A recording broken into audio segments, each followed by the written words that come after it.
বিসমিল্লাহির রহমানির রহিম। সংগ্রামী সকল ভাই বোন বন্ধু, বাংলাদেশ এবং বাংলাদেশের বাইরে যে ভিডিওটি দেখবেন, আমার পক্ষ থেকে জানাই সংগ্রামী সালাম। আসসালামু আলাইকুম।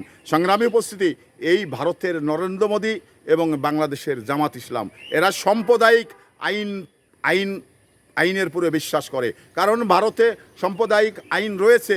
দেখতে পাচ্ছেন যে ভারতে মানে মুসলমানগুলো সংখ্যালঘু, হিন্দুর পার্সেন্টটা বেশি। তো সেই জায়গায় সাম্প্রদায়িক আইন পাশ করায় যে বাংলাদেশের মানে ভারতের মুসলমানদের কতটা সমস্যা সৃষ্টি হচ্ছে, কতটা নির্যাতন নিপীড়ন সহ্য করতে হচ্ছে, এটা কিন্তু আমরা প্রত্যেক দিন মিডিয়াতে একটু চোখ দিলেই দেখতে পাই। তো একটি দেশে যা বিভিন্ন জাতি ধর্ম বাস করবেন, এটা স্বাভাবিক, কিন্তু কোনো জাতিকে মানে হেয় করবেন, কোনো জাতিকে ছোট করে দেখবেন, এটা কিন্তু আপনি কোনো আইনেই বলা নেই। তো সে জায়গা থেকে এই ভারতের যে সাম্প্রদায়িক আইন পাশ করায় আজকে মুসলমানের উপরে যে অত্যাচার নির্যাতন এবং মসজিদগুলো ভেঙে দিচ্ছেন, মানে গরুর মাংস গরু কাটতে দেননি কোরবানির সময়, তাহলে এই যে ইসলামটাকে যেভাবে ধ্বংস করছে মানে সেটা আমরা বুঝতে পারছি। তো ঠিক জামাতও ওই কৌশলেই এই বাংলাদেশে রাজনীতি করতে চাচ্ছে। তো জামাত ইসলামকে আমি বলি,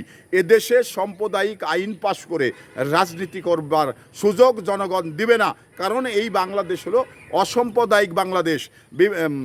হিন্দু, মুসলমান, বৌদ্ধ, খ্রিস্টান বিভিন্ন জাতি এই বাংলাদেশে বসবাস করে। তাদের নিজস্ব সংস্কৃতির পরে তারা চলাফেরা করেন এবং নিজস্ব যে ধর্মীয় বিষয়গুলো আছে তারা স্ব জায়গায় তারা পালন করে। তো এই স্বাধীনতা অন্তত থাকতে হবে। কারণ এই স্বাধীনতাটুকু যদি বাংলাদেশের এক একটা ধর্মের মানুষের না থাকে, তাহলে এই সাম্প্রদায়িক আইন কিন্তু এদেশে চলবে না, এটা মানে চালানো অসম্ভব হয়ে যাবে। তো এখানে জামাত ইসলাম এদেশের যখন সাম্প্রদায়িক আইন পাশ করবে, তখন কি আর এদেশের মেয়েরা ব্যবসা করতে পারবে?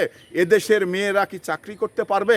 পারবে না। কারণ সাম্প্রদায়িক আইনে বা জামাত ইসলামের যে সাম্প্রদায়িক আইন, সেটাতে নারীরা ঘর থেকে বের হবে না। মানে ইসলামী পন্থায় রাষ্ট্র পরিচালনা করা। তো যদি ইসলামী পন্থায় রাষ্ট্র পরিচালনা করা হয়, তাহলে কিন্তু এই বাংলাদেশ চলবে না। এই বাংলাদেশে যদিও বা মানে 95% মুসলিম, তো তারপরেও যেখানে অন্যান্য জাতি ধর্মও কিন্তু বসবাস করে, যখন আপনি এই 95% মুসলমান, এটা যেমন ঠিক রয়েছে, তেমনি এই জনগোষ্ঠীর অর্ধেক জনগোষ্ঠী হলো নারীদের যখন মানে স্বাধীনতায় হস্তক্ষেপ করবেন, তখন কিন্তু ক্ষমতায় জামাত ইসলাম থাকতে পারবে না। তো এদেশে সাম্প্রদায়িক আইন চলবে না।